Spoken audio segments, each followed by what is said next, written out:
Wow, ni Jumamosi nyingine, ni wiki nyingine ambapo tunakutana hapa viwanjani kwa ajili ya kuangalia namna ambavyo Kristo anafunuliwa na wana wa Mungu tofauti. Ikiwa tumetoka mapumziko ya kufurahia Pasaka na sasa tunafurahia mvua za masika ambazo zinanyesha kila kona katika mkoa huu wa Dar es Salaam. Vipi mwanamichezo mwenzangu uliopo Dar es Salaam, unafurahia mvua hizi ukiwa upande gani? Basi tuandikie hapa Sonship Spirit TV. Make Jesus famous. Bila shaka mwanamichezo mwenzangu, huu sio usemi mpya kwako. Hashtag inayotumika sana na mwamba kutoka Kindu, mwana wa mfalme Elohim, kuhani wa kifalme na mtumwa wa Kristo katika viwanja vya soka, si mwingine ni Max Mpia Nzengeli. Sisi tunasema Jesus makes us famous. Kipindi ni Kristo Viwanjani na mtangazaji wako si mwingine bali ni Faraji Chembe. Shalom mwana michezo mwenzangu, karibu tena tuendelee kusafiri pamoja na Kristo Viwanjani. Nini basi tumekuandalia wiki hii? Usitoke, tuende pamoja kuanzia mwanzo mpaka mwisho. Kama ukitaja Wakongo kwenye ligi kuu Tanzania bara, basi lazima utazungumzia penzi la muda mrefu kati ya klabu ya soka ya Young African Sports Club na wanakabumbu kutoka huko. Kwa kumbukumbu tu mwana michezo mwenzangu, penzi hili linatajwa kuanzia tangu mnamo mwaka 1970. Kwa mara ya kwanza klabu ya Yanga ilipomsajili Mayaula Mayoni, mshambuliaji hatari kabisa ambaye alikuwa moto wa ofisa wa ubalozi wa Zaire nchini Tanzania. Na kwa wale wana michezo mwenzangu wa miaka 70, basi nadhani kumbukumbu itakuwa imekurejesha hapo.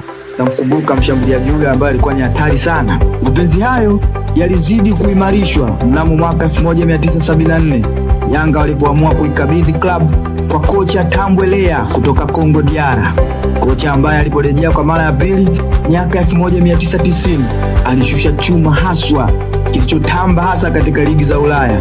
Hapa ninamzungumzia Nonda Shaban Papi.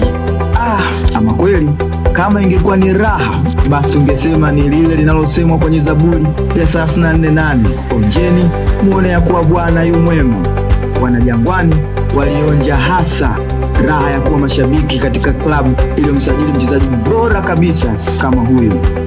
Mapenzi haya yaliendelea tena miaka 2000 pale Yanga ilipoamua kuwa na wachezaji kama Pichu Kongo, Patrick Katalei, Aluki Wanuka na Aime Lukunku. Kongo DR na Yanga ikawa mithili ya mapacha. Ukiona Yanga basi ujue Wakongomani wapo. Mwana michezo mwenzangu, hapo nimejaribu tu kukupa za juu. Max Mpia Nzengeli, wengine umuita Bape wa Kindu, wengine umuita Baba Askofu, wengine umuita mtoto wa pasta na wengine umuita Baba Mchungaji. Si majina yaliyokuja kwa bahati mbaya. Nidhamu uwanjani, upendo kwa wachezaji wengine wa timu yake na wale wa timu wapinzani, juhudi na bidii katika kazi yake, zaidi sana moyo wake wa shukurani kwa Mungu Baba katika Kristo Yesu kwa kila anachokifanya uwanjani. Vyote hivi kwa namna moja au nyingine vimempa majina kem kutoka kwa mashabiki wa soka nchini. Vipi wewe mwanamchezo mwenzangu, mchezaji huyu kwako anafahamika kwa jina gani? Basi usiache kutuandikia hapa katika comment section Sonship Spirit TV. Unaweza sema kama ni Wakongo wamepita wengi pale Jangwani, lakini Max Mpia Nzengeli ameweka alama ya utofauti, sio kwa sababu ya ubora wake mkubwa tu anaoonyesha uwanjani kila wakati bila kuchoka, bali kwa sababu ya uwezo wake mkubwa wa kuweza kutumia kipawa chake cha soka kumhubiri Kristo.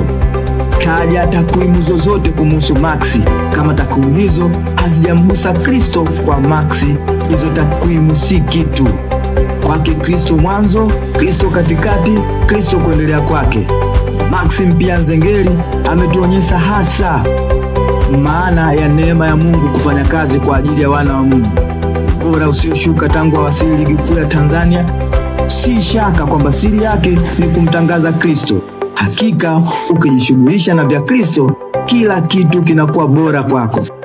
Asante sana Max Mpia Nzengeli kwa kuendelea kutufunulia kuwa ubora usioweza kupimwa na viwango vya ubora vya wanadamu ni Kristo pekee. Endelea kumtangaza Kristo kwa juhudi katika neema iliyoachiliwa juu yako. Wanafamilia wa Kristo Viwanjani, tupo pamoja na wewe kila kona. Endelea kuwa mkuu, Kristo azidi sana kila mahali kupitia wewe. Asante sana mwana michezo mwenzangu uliokuwa pamoja nami hapa Kristo Viwanjani kuanzia mwanzo mpaka mwisho. Jukwaa ni roho wa neema, vipawa, ugunduzi na matendo ya kinabii. Nikutakie wiki njema, nikutakie Jumamosi tulivu. Uendelee kufurahia mvua ambazo Bwana ametupatia za Pasaka katika majira haya. Usiache kutuandikia ulichojifunza, usiache kutuandikia maoni yako. Tunapenda na tunajali kusikia kutoka kwako.